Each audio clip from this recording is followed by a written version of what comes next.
Hello and welcome to another episode of Meet the Author Live. I'm John Saunders from New Degree Press.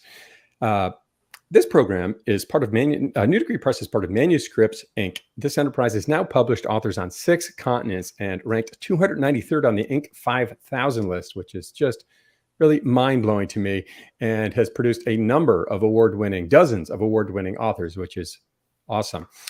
Do you think you have a book in you? Want to start or accelerate a movement for you in your life in the next 10 to 15 months? Visit thecreator.institute and learn more. The next cohort starts right now and every 4 months from this day forward or this week forward.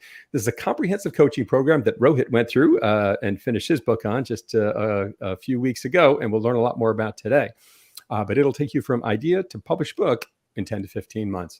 Not just a published book, but published like a second-time author, which includes audience creation and activation, a key part of getting a book out the door.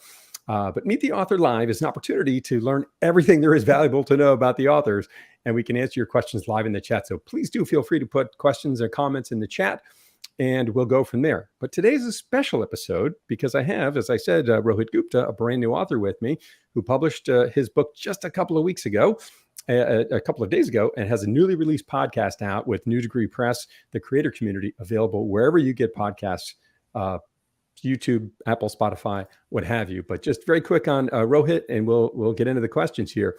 Rohit is a former venture capital investor, a startup operator, and is now in the sustainability industry. He uses his ability to connect the dots and his deep understanding of mental models to empower individuals to take control of their lives by recognizing and changing their ingrained patterns and thinking. Pretty amazing setup there, Rohit. Great to see you. Thank you for jumping on the show here today. Thank you so much for having me, John. It's a pleasure to be here, and I am forever grateful to the Creator Institute and you. You're too kind. You're too kind. Well, how does it feel to be, one, it's been a pleasure to work with you over these number of months and certainly through the podcast, but how does it feel to have your book out there with your name on the cover sitting on Amazon and wherever you buy books online? Honestly, John, it's a bit of a surreal moment. I mean, I think we can all relate to times in our lives, whether that's a graduation, a wedding, or, any big milestone. There's so much anticipation and buildup. You're waiting months or in some cases years for this big moment. And when it happens, it's kind of like, can someone pinch me? Like, is this real? Like when I got the books in the mail and seeing it on Amazon, honestly, I still can't even believe it's real. Maybe in a few weeks, it'll hit me. Right. Well, great job on the cover. What you want to tell our listeners a little bit about the cover and how that came to be? Thank you. Yeah. The cover design was one of my favorite parts. I just like digital design in a lot of forms, even though, it's just more of a hobby for me. And the process was honestly a lot more science than art, which I think is a little counterintuitive. A lot of that was based on research of books in my genre for my kind of audience. What do those kind of look like? What is the structure of these kind of bestsellers? How do you make something that's really appealing and interesting, but really different, that captures the kind of theme of the book, but doesn't give too much away? And, kind of after weeks of iterating and revising, kind of settled on a more, I think minimalist, but hopefully eye-catching kind of design that conveys something about your mind and how it works, which is what the book is about. So cool. I love the image of the head and sort of looking out into the future and all these different things going on, but how mental models shape our lives. What a great story. And it was so fun to get to hear your story on the podcast. And for those, again, who want to hear a deeper dive into all these stories, I'd highly recommend going to listen to Rohit's podcast. It just released in the last couple of days, and it's out there wherever you get podcasts and can consume your podcasts out there. So thinking a little bit more about this author and getting this book out the door, Rohit, what was the journey like for you? Turning this book turning this idea into a book? Great question. And honestly, it was the better part of 2.5 years, to be honest, John. I spent a year once I thought about this concept and I had this initial idea. I spent about a year just doing my own research, trying to put things in a Google Doc. And, lo and behold, after a few months, I kind of lost steam. I thought, writing a book is really damn hard, and I don't think I'm going to make it. And it wasn't until my girlfriend actually heard about this program, the Creator Institute, just on LinkedIn, really randomly. And she knew I was trying to write a book. So she recommended to me saying, hey, Ro, I think this is really interesting. Maybe you should just check it out. Could be good for you. And, thank God she did, because the Creator Institute was really the, program that unlocked this whole opportunity for me. I think you mentioned it a little earlier too, in terms of the community of authors that you can write with and relate to, being able to connect with editors really early on in your process and kind of later, and giving you a structure and a timeline to follow, not to mention tons of templates, ways of thinking about the process. It was so immensely helpful. I genuinely don't think there would be a book today without the program. So it was a bit of a strange kind of, set of circumstances, but I'm so glad it happened the way it did. I love the way you frame that story, and I couldn't agree with you more. I published my book at the end of 2020 and tried very hard to quit it a couple times. And it really was the editors and the coaches that kind of talked me off the ledge when I was like, I've got nothing here, and helped me get refocused and re-energized and understand my why and my mission, and help me get it out the door. And that accountability is such a key part of it, right? People that write a lot are writers, right? People that publish books are called authors. And as we know, I think the number we often share around here is only like 2% of people actually that start writing a book actually ever finish it. So it is a monumental task, but far from impossible, right? And you did it. So congratulations again. I did drop Rohit's Amazon link in the chat. If you want to order his book today, it's on a special pricing for a couple of weeks. Is that right?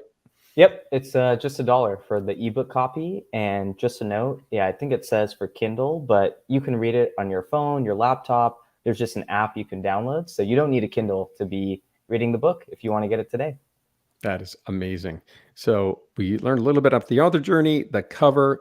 What about yourself, buddy? A lot of us find a sort of a new discovery about ourselves through the author journey. What was that discovery for you? Or did you learn about yourself? That's a great question. I mean, I could go on and on about that, but I think probably the most surprising thing I learned about myself is that, I really enjoy writing in this kind of format. And, for a long time in my life, English and literature was the subject I loved most in high school. I didn't pursue that path, professionally, but for the longest time, I've loved to write. It was tended to be more formal kind of essays and research papers and theses. And I never thought, I never imagined, I'd write a book that's self-help, that's more engaging and not so dry. And I think that was the biggest learning for me, was that, I'm capable of doing that. And the only thing that held me back was my mental model and kind of my way of thinking that, that's just not me. That's someone else. But turns out, no, that's something I can do. And I'm so glad. It's amazing what we learn about ourselves when we sort of put a pretty big hurdle in front of ourselves, and really one that requires you to focus. So fascinating to me that you're writing a book about mental models, and in fact, you had a mental model exercise as you went through the journey. Is that a fair summary? That's 100% correct. Yeah. Right. I found similarly in my journey, right? I'll never forget my editor saying this to me. My book is about sort of constant improvement. And like by chapter 3 or 4, he's like, you're actually living and writing what you're writing about. He's like, you're constantly getting better, incrementally improving each chapter, each story. It was really kind of fun to have that. So very cool. You had that. That's awesome. That moment, moment of awakening yourself, if you will. Right. Crazy. What's your favorite mental model story from the book we might dive into before we go to the rapid fire questions? And again, if anyone wants to drop comments, questions in the chat, feel free. We'll try to answer those. But what's your favorite mental model story from the book? There's a lot to choose from. I think one that's really poignant just for me and kind of affects my own community specifically is actually a caste discrimination case that was filed against the tech giant Cisco. And that hits home for me for a number of reasons. I grew up in the Bay Area. I have friends that work at Cisco. Caste is a really big, contentious topic in the Indian community. And just a general definition of caste, it's just a system of hierarchy that might be, subtle. It might be kind of well-defined. And in India, of course, the caste system is not based on race. It's based on, what your ancestors did thousands of years ago. And that kind of determines your kind of place in society. It kind of influences who you can marry, how people treat you, and what they think about you. And, I always thought as well, this is something that exists in India, even though its influence is waning. there's no way that this happens in the United States. Turns out I was really wrong. So you can take the Indian out of India, but you can't take the India out of the Indian. And the Cisco caste discrimination case, which is really worth a deeper read if any of you have time. But in a nutshell, a man named Sam Cornelius, who was born a Dalit, or an untouchable, that's the lowest caste in the Indian kind of caste system. His upper caste bosses at Cisco, they basically figured out through kind of strange questions and other ways that Sam belonged to the lower caste, and they were discriminating against him. They made his work life incredibly difficult. They never promoted him despite being a star performer, and just made his life really difficult and tough. And I think the link to mental models there for me is that caste notions are an ingrained way of thinking, at least in Indian culture, that is based on our history, based on our culture, that you would think only lives in India, but surprisingly kind of exists in the United States as well. And it plays a role in kind of our daily lives. And of course, for this individual, kind of ruined his life. And it was wild to me that, caste notions are something that still persists today and can influence us very directly. And of course, in the United States, we've had a caste system for a long time. And it's based on race, where we hold white individuals as the highest kind of in society. Growing up as an Asian immigrant, in a relatively white neighborhood, I felt the pressure to assimilate, to kind of fit in, to kind of blend in.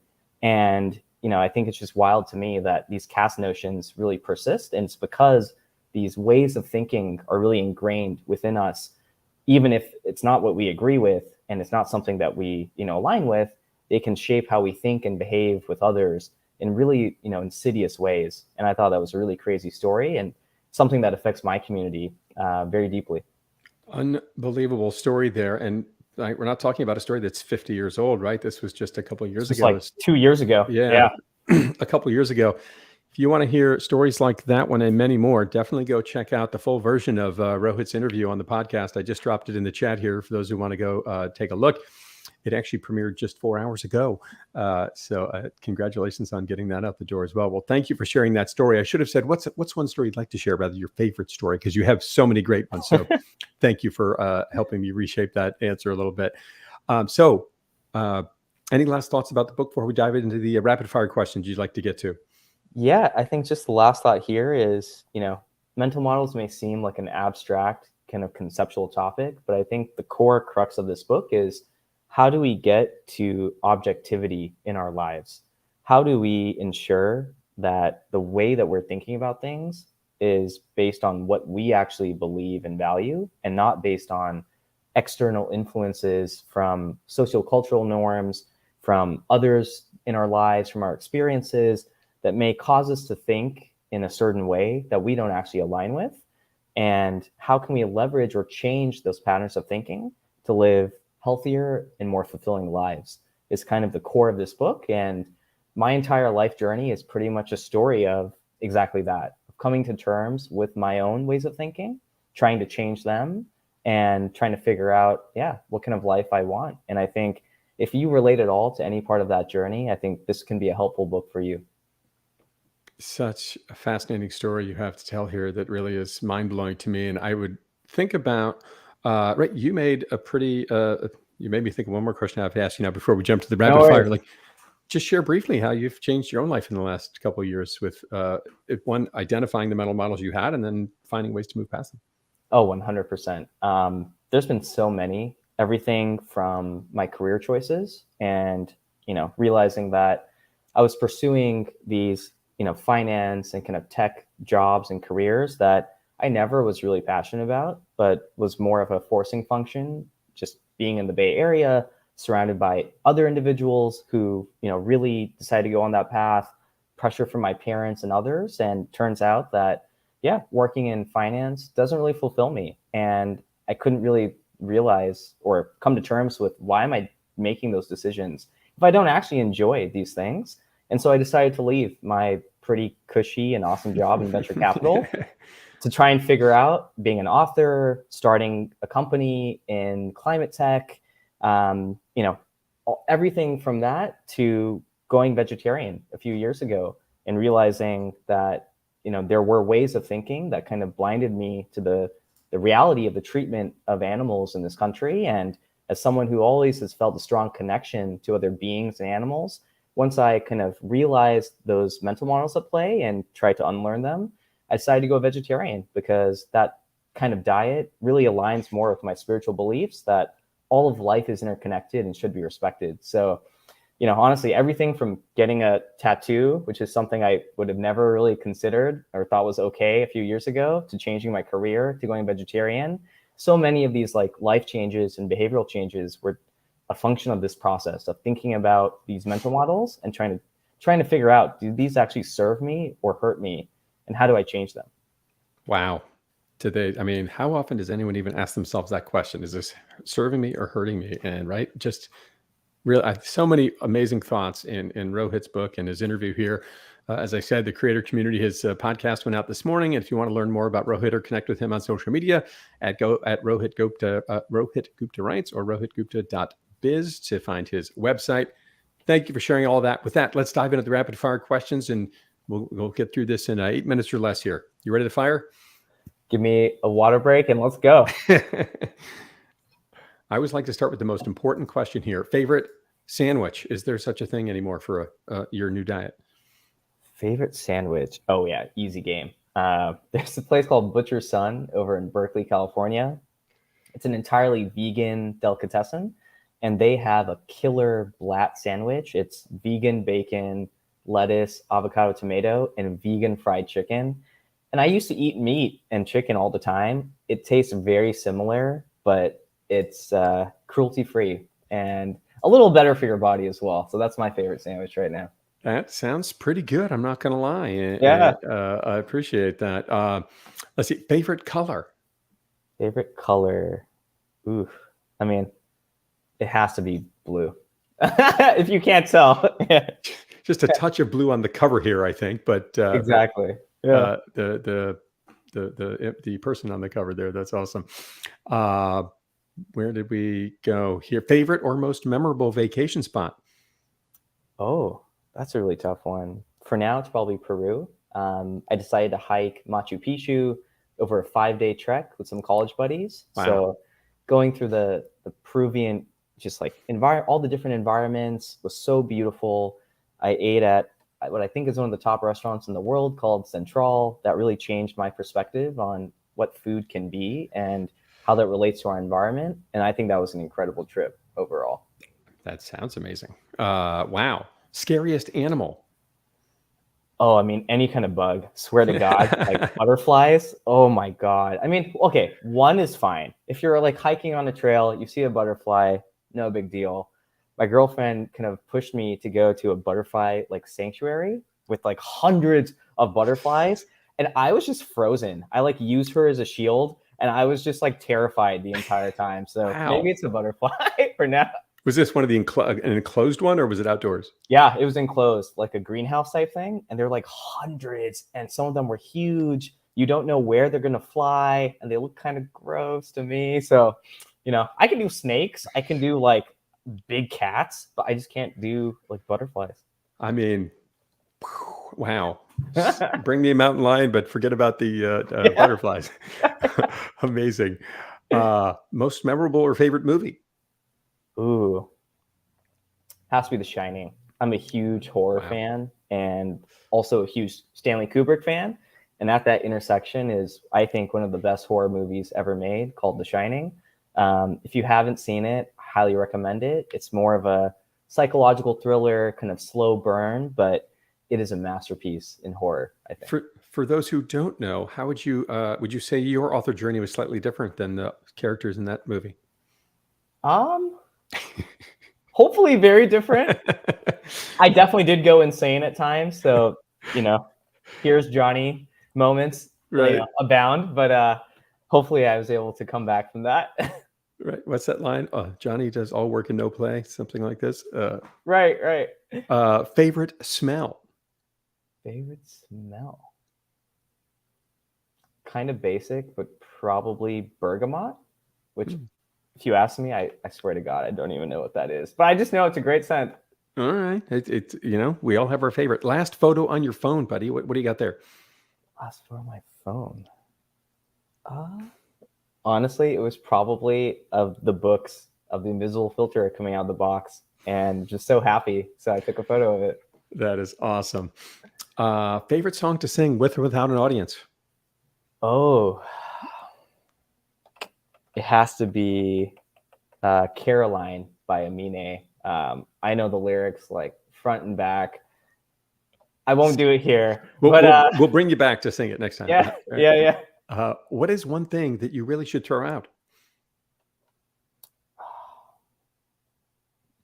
Probably yoga. I have some health issues, but I think yoga would be really good for me. Get rid of it. Wow, that is that is the second time somebody went with something that wasn't like an item. Oh. Somebody on another one of these a few weeks ago said a bad attitude or negative thoughts. I feel like, oh, I like that one. Oh, that's interesting. I thought that was pretty solid. Most audacious goal for 2022. 2022. Most audacious goal. To be honest, I don't really know. I need to get back to you. Maybe that's some homework I need to do and figure out what's really audacious. Yeah. You've got this new company going here. You've got this book going. I think there's quite a future ahead of you, my friend. So get start. Right. I often find if you put stuff out in the universe, it has a much better chance of coming to pass. You just have all your books laying around there, right? You just signed them all. Is that right? Signing is a work in progress. I was actually in Europe for a few weeks and going on a trip soon. So it's probably going to be next weekend or next week. But getting that all done soon is really exciting. So for those who might not know, part of this program, you were coached through a pre-sale to fund your publishing costs. And were you successful in funding your publishing costs? Yes, I think I got to 6 or 7K and was able to get to the paperback version, and it was really, really awesome. That is awesome to hear. Do you have what is a praise quote from the back of your book you'd like to share with the audience? Oh, I know there are several. How about we pick just one for today? Yeah. Let's see. Sorry, I actually need to go to the website. I don't remember it verbatim off the top of my head, but I thought a really good one was actually from an old colleague I used to work with who is in the venture capital space. And what he had to say is the importance of self-awareness is at an all-time high and necessary in an increasingly knowledge-based economy. The most important step of self-awareness is simply being aware that we all have mental models and biases.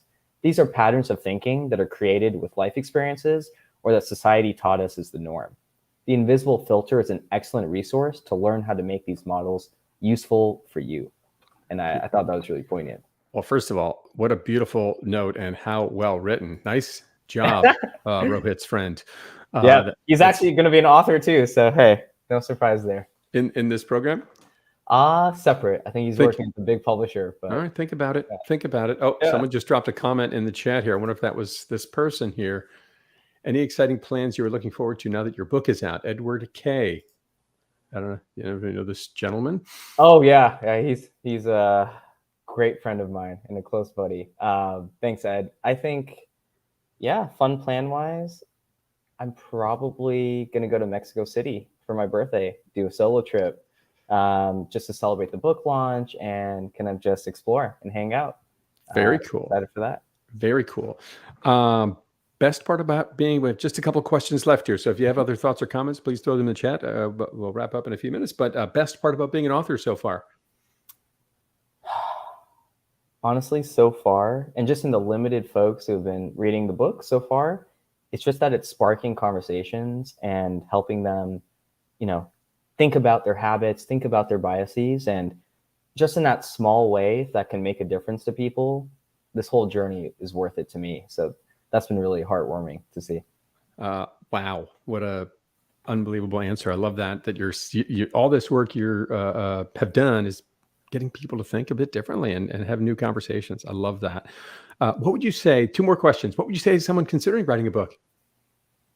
Ooh, I think I would say you need to make sure that you're really passionate about this topic and you're ready for a journey that has a lot of ups and downs. Success is not a straight line, and writing is definitely not, doesn't go in a linear process. You're going to feel, like imposter syndrome. You're going to feel, I can't do this, and, get demotivated. And that's totally normal and part of the process. But I think, finding a topic that you're really passionate about and just knowing that the process will have its ups and downs, I think is all you can really do to kind of prepare for that journey. But, a lot of us were able to do it with kids, with full-time jobs. So don't let, being busy or having other priorities in your life stop you. If you want to make it happen, you'll find a way. I mean, couldn't have said it any better myself. You came into the program with a pretty well thought out idea. I will just share for our listeners that not everybody does. They have just an inkling of an idea, and part of the process can help you really refine that idea, no matter what level of development it's at coming in. So just a thought on that. So not everyone comes as prepared as you, having worked on it for a year or two and having read hundreds of books, as I recall from your podcast interview. But thanks for sharing that. Last question here, Rohit. Describe your writing journey in 5 words. It doesn't have to be a sentence, just 5 words that jump out at you about it. Writing journey. Non-linear. I think that's one word. Semi one word. Semi one word. Non-linear. Difficult. Engaging. Insightful. And just something really positive. Can't think of a word right now, but it just brings a lot of joy. Joyful. I think positive is a good one. Yeah. Right. I love that. What a brilliant story, a brilliant message. If you want to learn more about mental models, go out and buy Rohit's book. It's available on Amazon now. And I even encourage all of you to go out and buy 5 copies of it while it's only 99 cents. And give it to a friend who needs to hear this message. We all have our own ways of ingrained thinking, and sometimes we don't know what we don't know.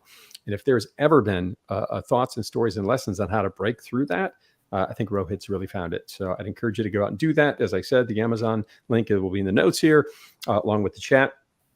But and if you want to connect with Rohit, his website, rohitgupta.biz. And of course, Rohit Gupta writes is his handle on social media. Last thoughts for our listeners here, my friend. Last thoughts here. Thank you so much for your time and hearing me drawl on about this topic. And thank you to everyone who's supported me in this journey. I think, if you are, struggling with a habit, a way of thinking that you just can't seem to change, I really hope that you consider taking a look at this book, because I think it can help you just as, the messages within it have helped me. And I wish you the best in your journey. Such a powerful message. I love all the stories you shared in the podcast and throughout the book. It's been so much fun to get to learn your story in greater detail, Rohit. Great to see you. Thanks for being on the show today. Thank you so much, John, for all your support and all your help. It means the world to me. Thank you. Well, it's been an absolute pleasure to work with you, and look forward to seeing this journey continue to unfold for you in more positive ways. Thank you to everyone listening out there for us. If you want to check back on the New Degree Press channels, YouTube, Facebook, LinkedIn, you'll see we have a few more book launches going this week. This is the season. They launch every 4 months. The program starts every 4 months. Books launch every 4 months. That's the cycle, isn't it? But go check us out. And if you want to write your own book, check out creator.institute. Thanks again for listening in. Have a great rest of the week. Rohit, if you could stick around for one more minute, and we'll wrap it up from here. Thanks again, everybody.